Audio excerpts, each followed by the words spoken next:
하나님 의존적 인간이라는 제목으로 같이 창세기 39장의 말씀을 중심으로 은혜를 나누도록 합니다. 2014년도에 그 통계청에서 한 통계조사에 의하면요, 결혼에 대한 인식도에 대해서 조사를 했어요. 그 13세 이상의 전 국민을 대상으로 결혼에 대한 인식의 변화를 이제 설문조사를 측정을 한 것인데요.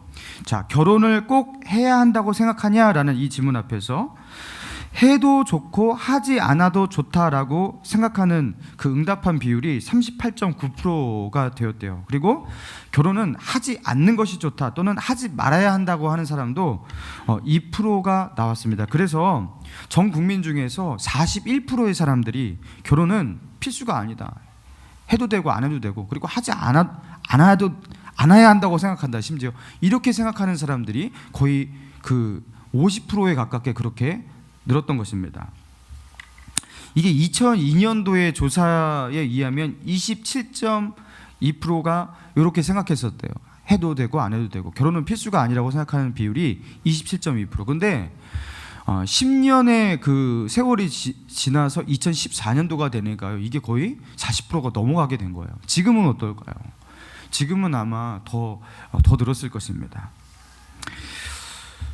그러면서 실제로 결혼을 하지 않고 비혼으로 살아가는 그런 인구가 실질적으로 굉장히 많습니다. 여러분, 왜 결혼이 필수가 아니라 선택이 되고 있는 것일까요? 여러분, 왜 우리는 그렇게 생각할까요? 예전에는 그렇지 않았어요. 결혼은 당연히 해야 되는 것이라고 생각했는데 지금은 꼭 그렇게 생각하지 않습니다. 그만큼 이 사회가 부유해지고 또 혼자서 안정적인 삶을 살아갈 수 있는 그것이 가능한 시대가 되었기 때문이 아닌가, 저는 그렇게 생각합니다. 일단 내가 직장 가운데서 돈을 벌면서 생계가 가능한, 혼자서도 생계가 가능한 시대, 또 혼자서 살아가기에 너무나 무섭고 그렇지 않은 어떤 치안이 보장된 사회, 그러면서 이 안정적인 삶이 보장되다 보니까요, 굳이 누군가를 의지하면서 이렇게 살아갈 필요가 없어진 거예요. 여러분, 앞으로는 더 심해질 거예요. 사회보장제도, 국가적인 어떤 보호장치, 이런 것들이 더 강해지면 강해질수록 그 가운데 결혼은 누군가를 굳이 의지하면서 의존하면서 살아갈 필요가 없어 라고 생각하면서 그 독립적인 혼자만의 삶을 추구하는 사람들이 더 많아질 것입니다. 여러분, 안정적인 환경이라는 것은요, 독립성을 키우게 마련이고요, 불안정적인 환경일수록 의존성을 키우게 되는 것이에요. 여러분, 영적으로도 그렇다는 것이죠. 여러분, 우리의 인생이 안정적으로 변하잖아요. 나의 삶이 안정되면 하나님, 그때는 내가 주님 앞에 헌신하고 주님을 열심히 믿을 것 같아요. 예배 생활도 잘할 것 같아요. 여러분, 절대로 그런 일 없습니다. 하나님 안정적으로 삶이 변하잖아요. 그러면요, 우리 안에 어떤 마음이 싹트기 시작하냐면 하나님 없어도 살만해 라는 이런 마음이 싹트요. 그러니까 대번 어떤 일이 일어납니까? 기도를 잘 안 하기 시작해요. 우리의 삶이 안정적으로 변할 때 대번 일어나는 일이 뭐냐면 기도 시간부터 줄어들기 시작하고, 기도의 절박함이 없어지기 시작하고, 간절함도 없어지기 시작하고요. 그러면서 기도의 영성이 사라진다니까요. 여러분, 이거 현실입니다. 여러분, 지금 기도원 가보세요. 대한민국에서 기도원이 계속 막 폐쇄되고 없어지고 있잖아요. 기도원이 유지할 수가 없대요. 왜? 사람들이 기도원에 안 와요. 기도원에 가면 텅텅 비어 있습니다. 왜 그러냐? 삶에서 굳이 그렇게 절박하게 기도할 기도 제목들이 없어지기 시작하고 있는 것입니다. 하나님을 그렇게 절박하게 찾지 않는 거예요. 여러분, 그런데 우리의 삶이 불안정적이고 막 미래가 불투명하고 하루하루 사는 것이 힘겹고, 여러분 그러잖아요.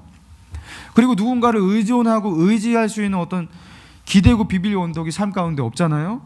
그러면은 하나님밖에 없네요. 하나님 찾아요. 그리고 하나님을 의지합니다. 그리고 기도에 무릎을 꿇습니다.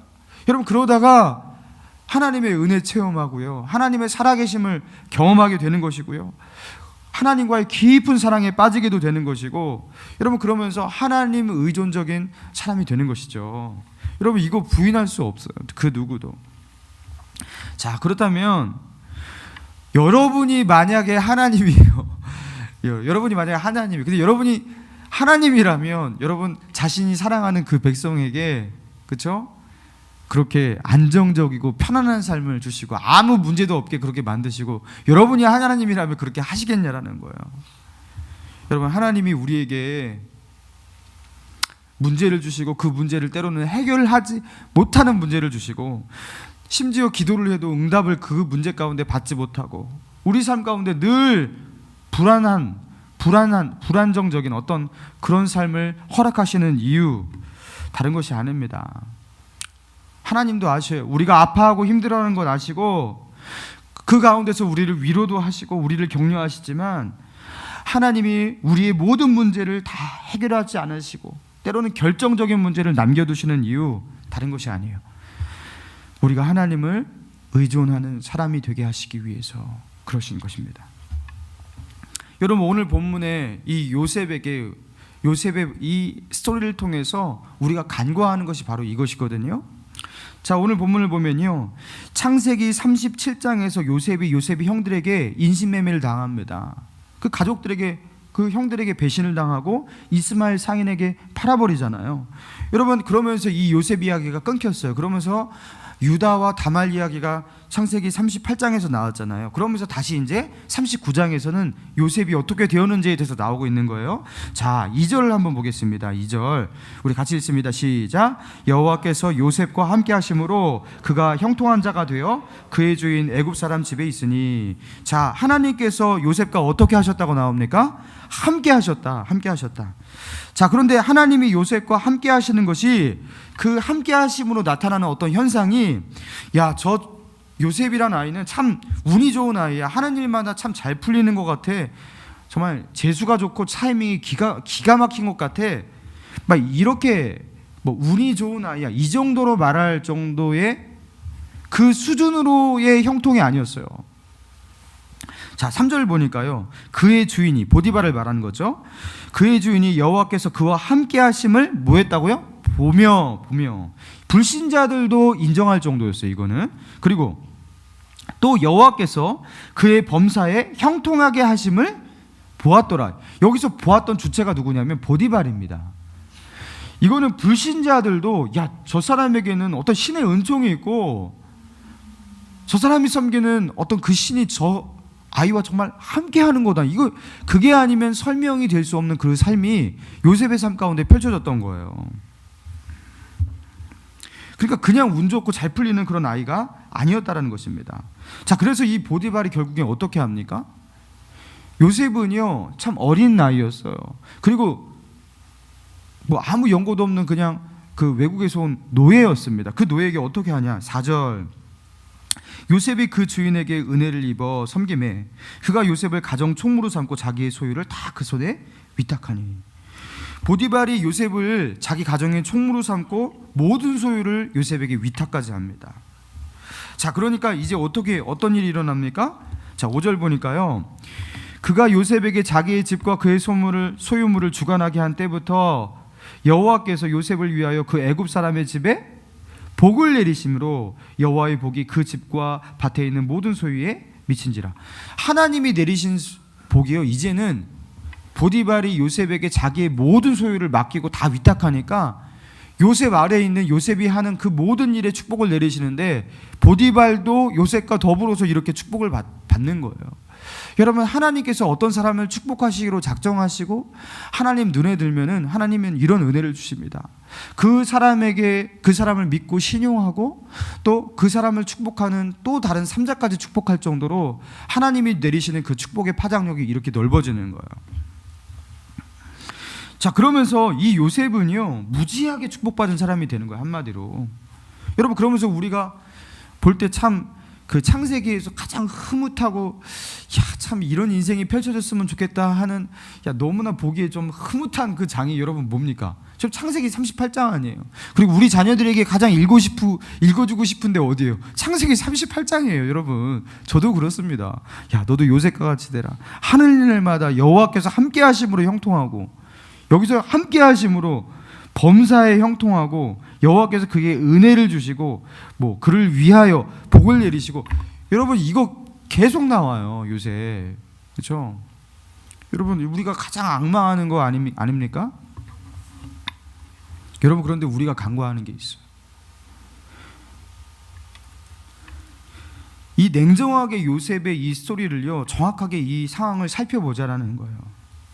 요셉이 지금 하나님 앞에 진짜 축복받고 있는 게 맞다면 17살의 나이에 형들에게 배반을 당하고 팔려서 인신매매를 당해서 하루아침에 자기의 고향을 떠날 뿐만 아니라 자기의 아버지, 부모님과 생이별을 하고 그렇게 말도 통하지 않고 문화도 다르고 당연히 종교도 다르고 모든 것이 다른 그 이국 땅의 노예로 팔려왔어요.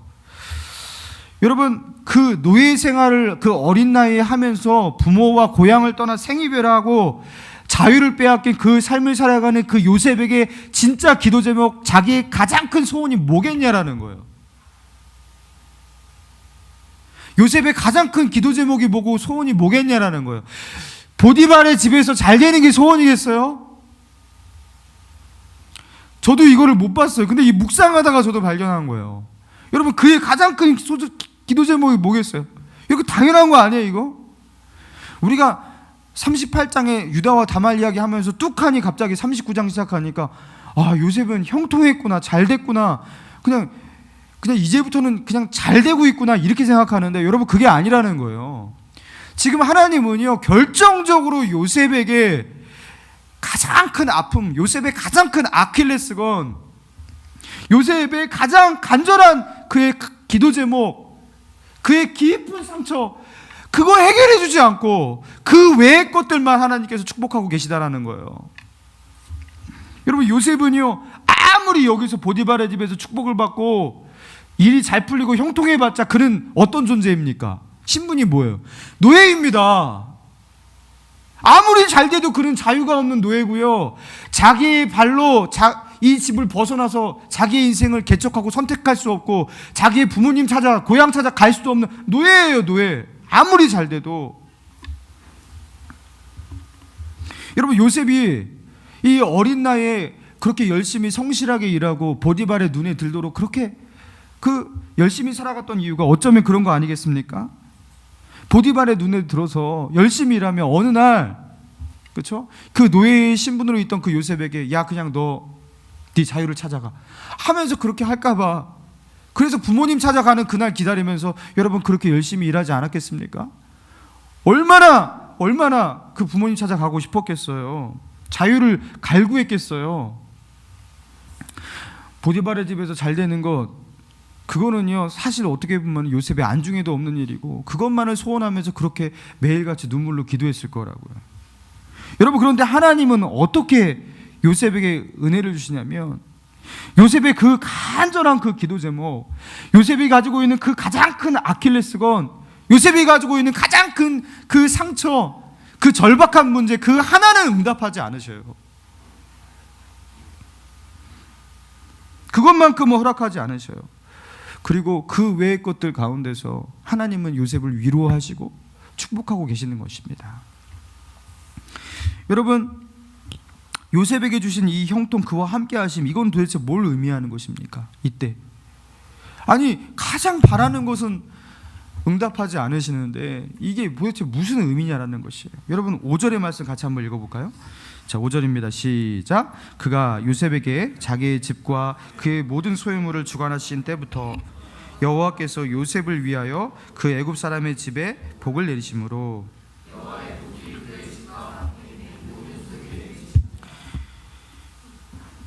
그가 요셉에게 자기의 집과 그 모든 소유물을 주관하게 한 때부터 여호와께서 누구를 위해서요? 요셉을 위하여 애굽의 집에, 그 애굽 사람의 집에 복을 내리셨다. 하나님은요, 누구를 위해서 이 일을 하셨다고요? 요셉을 위하여. 하나님은 분명히 요셉을 위해서 일하시고 계신 하나님이 분명합니다. 자, 그런데 정말 하나님이 요셉을 위한다면 하나님이 뭐 하셔야 되는 거예요? 요셉의 가장 큰 아픔을 해결해 주셔야죠. 그가 가장 큰 그 상처를 좀 싸매 주시고 그거 회복시켜 주셔야죠. 요셉이 그 많은 것 바라는 것도 아닐 텐데. 여러분, 그런데 요셉과 함께 하시고 요셉을 위하시는 그 하나님께서 그 요셉의 가장 그 간절한 기도 제목을 거절하시고 계시다라는 것, 이 하나님이 주시는 이 형통 가운데는 요셉을 향한 하나님의 그 거절도 있다라는 거, 여러분 우리가 그걸 봐야 하는 것입니다. 여러분, 하나님은요 왜 이렇게 하신 것입니까? 이유가 무엇입니까?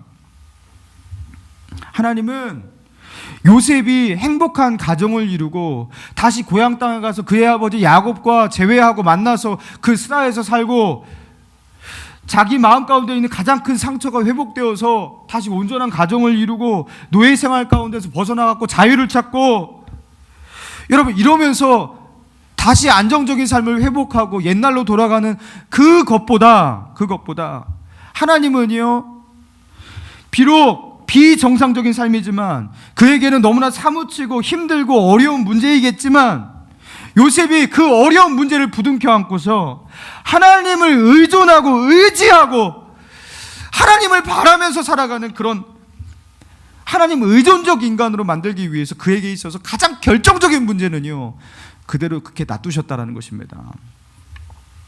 여러분, 하나님은요 우리의 모든 문제, 우리가 가지고 있는 모든 아픔, 모든 상처, 우리의 모든 결핍 다 해결해 주시는 하나님입니다. 여러분, 이거 거짓말이에요. 그랬다면 저는 이런 모습으로 있지 않습니다. 일단 저에게도 상처가 얼마나 많았는데요, 하나님은 그렇게 하지 않으세요. 여러분, 하나님은 어떻게 하시는 하나님이십니까?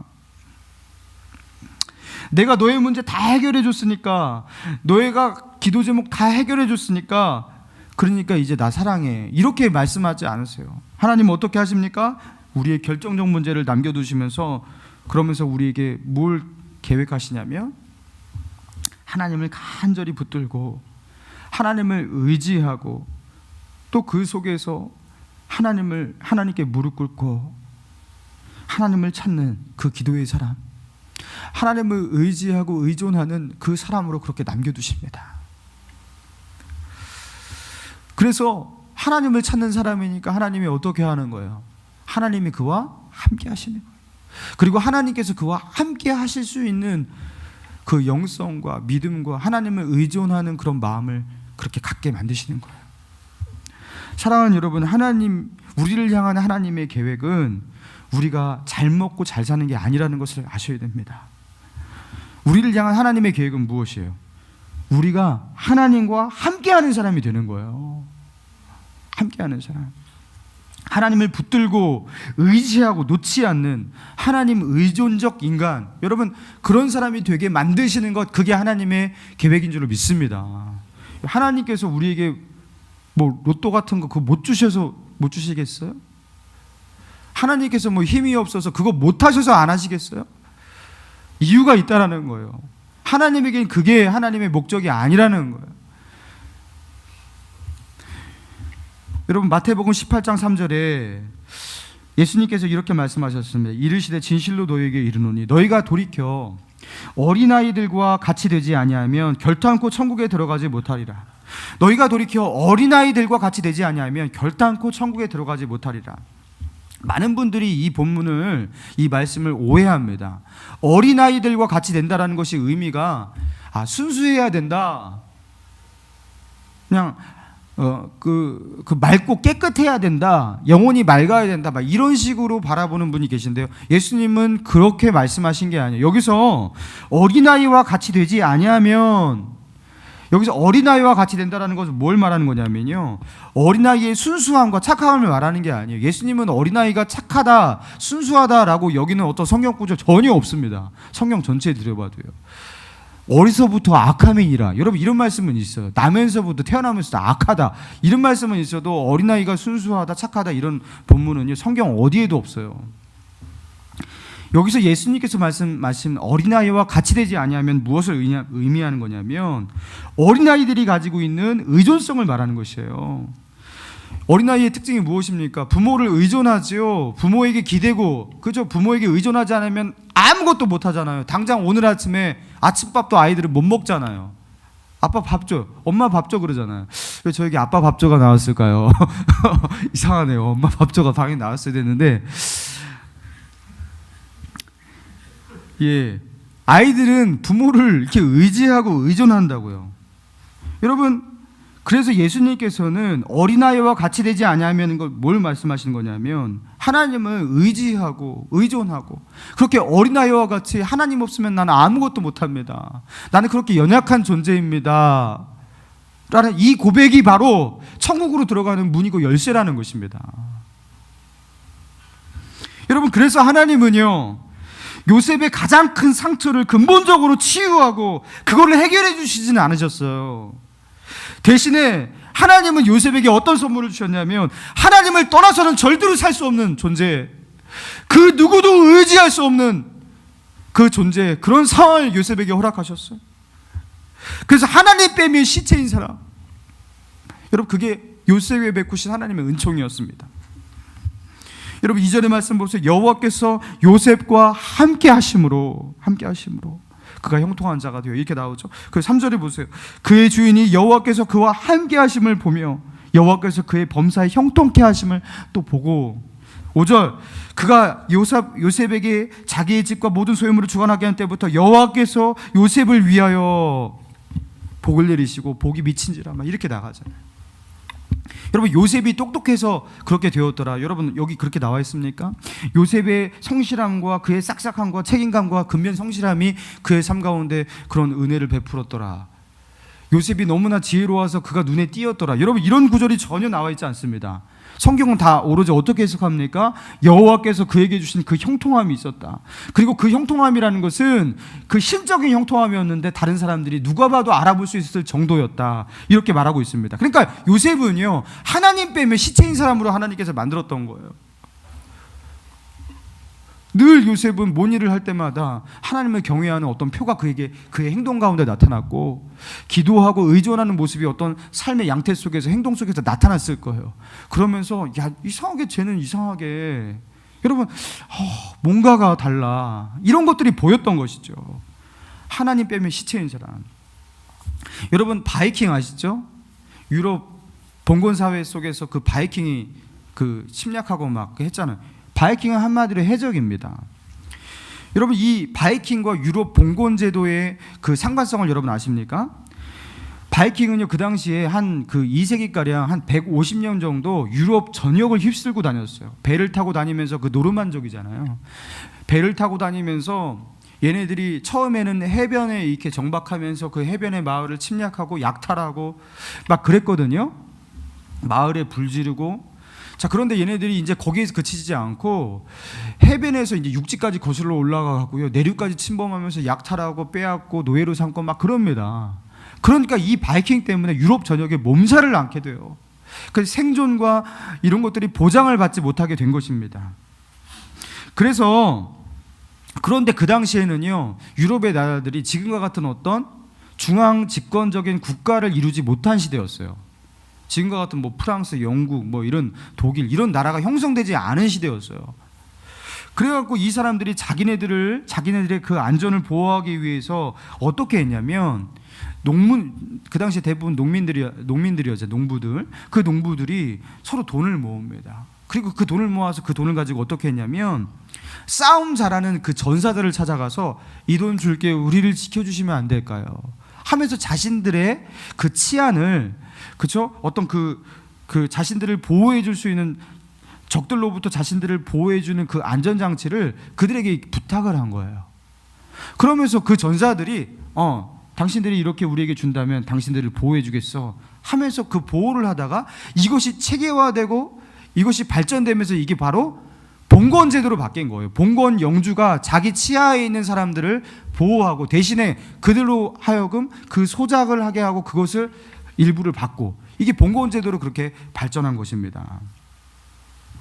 그러면서 이 봉건 제도가 발전하면서 그 영주들을 섬기잖아요. 자기를 위에 있는 자기들을 보호하는, 그 성내에서 보호하고 있는 그 영주를 섬기고, 그렇죠? 농사를 지으면 그들에게 갖다 바치고, 대신에 자기들은 뭐 하는 거예요? 보호를 받는 거예요. 보호를. 그래서 누군가의 지배 아래 들어가는 것을요, 오히려 감사하게 여겼던 거예요. 왜요? 그가 나를 보호해 주니까, 그가 나를 지켜주니까 스스로 그 아래에 들어갔던 거예요. 여러분, 영적으로도 그렇습니다. 우리가 하나님을 의지하고 의뢰하고 그분의 지배와 그분의 보호 아래 있는 그런 사람이 되게 하기 위해서 하나님은 우리 삶 가운데 바이킹을 풀어놓으시는 거예요. 때로는 이것들이 막 해적이 되어서 우리 삶 가운데 막 쏘다니는데, 하나님 저 바이킹을 어떻게 좀 해주면 안 되겠습니까? 바이킹을 내 삶 가운데 사라지게 해주세요. 꼴보기 싫습니다. 너무나 두렵습니다. 너무나 힘듭니다. 저 문제 좀 어떻게 해결해 주세요. 그러면은요, 하나님께서 그 바이킹을 없애주시는 것이 아니라, 없애는 게 아니라 내 보호 아래 들어오라고, 그 바이킹을 없애주시는 것이 아니라 내 보호 아래 들어오라고 그렇게 초청하시는 거예요. 그러니까 너 무릎 꿇으라고. 하나님 아니면 저 바이킹을 이길 수 있는 힘을 주세요. 내게 무기를 주세요. 돈을 좀 양껏 주세요 좀. 그러면 내가 이걸 해결할 수 있을 거 아니에요. 그러면 하나님께서 어떻게 하시냐면 그걸 주시는 게 아니라, 그러니까 너는 내 밑으로 들어오라고, 내 보호 아래, 내 날개 아래 숨으라고 그렇게 말씀하시는 것입니다. 바이킹이 없어지면요, 영주도 필요 없듯이 우리 인생 가운데 힘겨운 문제가 없어지면 하나님을 간절히 찾고 그 날개 아래로 숨고 피하려는 그런 우리의 영성도 없어집니다. 여러분, 그래서요, 우리의 인생을 영적으로 경영하는 지혜로운 방법이 있는 거예요. 여러분, 어떻게 하면 됩니까? 돌아가지 않고 질러가는 방법이 있어요. 여러분, 우리가 예전에 왜 그런 책들 많이 나왔잖아요. 아침형 인간, 자기 주도형 인간 해서 무슨 형 인간, 이런 거 되게 많이 나왔죠, 책들. 그렇듯이 뭐 아침형 인간 하면 아침에 일찍 일어나갖고 아침 시간들을 아주 효율적으로 사용하면서 뭐 남보다 몇 시간 전에 일어나서 가장 어려운 문제부터 해결하고 막 이렇게, 뭐 아침형 인간 그런 인간이다, 그것이 습관이 되어서 자기 인생 가운데 참 성공적인 인생으로 살아갈 수 있다 하면서 아침형 인간 그렇게 불렀잖아요. 마치 그와 같이 우리가 어떤 존재가 되냐면 하나님 의존형 인간이 되는 거예요. 그냥 하나님 없이는 아무것도 못하는 사람, 하나님 없이는 아무것도 할 수 없는 사람이 되는 것이 우리의 습관이 되고 기질이 되게 만드는 거예요. 여러분, 동현이가 뭐만 하면은 엄마를 찾습니다. 엄마 불러요. 계획에 있었어요. 엄마라는 아빠와 그 형과 누나를 다 포괄하는 말이에요. 엄마밖에 할지 모르는데 저도 엄마라고 불러요. 엄마라고 하는데 뭐만 하면 배고플 때도 엄마라고 하고, 똥을 쌌을 때도 엄마를 찾고요, 심심할 때도 엄마를 찾고요, 심지어 자기 힘으로 기어 올라가고 의자 탁자 위에 올라가도 엄마를 찾아요. 다시 내려달라고. 밥을 먹다가 목이 말라도 엄마를 찾고요. 그냥 아무것도 지 힘으로 하는 게 없어요. 그냥 다 죄다 엄마를 찾는단 말이에요. 제가 이 일을 보면서 다시 한번 느끼고 깨달은 게 뭐냐면, 야, 어떻게 사람이 이렇게 의존적일 수가 있을까? 하나부터 여기까지 이렇게 의존적일 수가 있을까?